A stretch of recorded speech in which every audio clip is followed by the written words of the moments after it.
بسم اللہ الرحمن الرحیم۔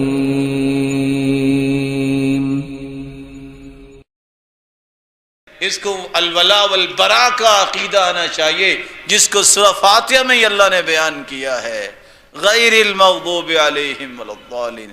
اللہ یہودیوں کا راستہ نہیں چاہیے، عیسائیوں کا راستہ نہیں چاہیے، چاہیے راستہ انبیاء کا، صدیقین کا، شہداء کا، صالحین کا، جو مغرب زدہ ہیں اور غلام ہیں، ذہنی غلام یہودی اور عیسائیوں کے۔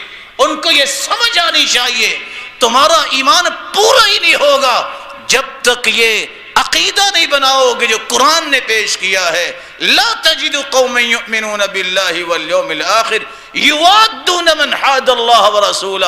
مومن کبھی کافر سے محبت نہیں کر سکتا، وہ مومن سے محبت نہیں چھوڑ سکتا۔ یہ عقیدہ ہے۔ جو اللہ، رسول، قرآن، دین کا دشمن ہے وہ میرا بھی دشمن ہے۔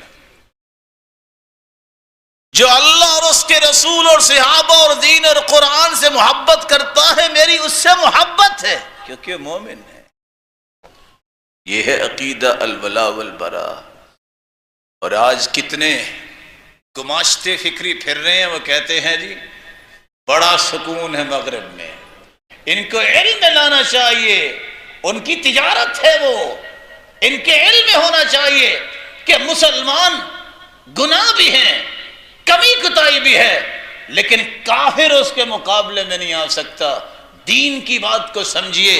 اللہ کے رسول نے قسم اٹھائی تھی، والذی نفس محمد بیدی لا يسمع بی احد من هذه الامہ یہودی ولا نصرانی ثم يموت ولم يؤمن بالذی ارسلت به الا كان من اہل النار۔ میں قسم اٹھاتا ہوں جس کے ہاتھ میں محمد کی جان ہے، جس یہودی اور عیسائی نے میرے بارے میں سنا اور پھر بغیر ایمان کے فوت ہو گیا، یہ جہنم کا ایندھن ہو۔ یہ آزمائش ہے۔ ساری کی ساری دنیا نیک ہو جائے، اللہ کی بادشاہی میں فرق نہیں آئے گا۔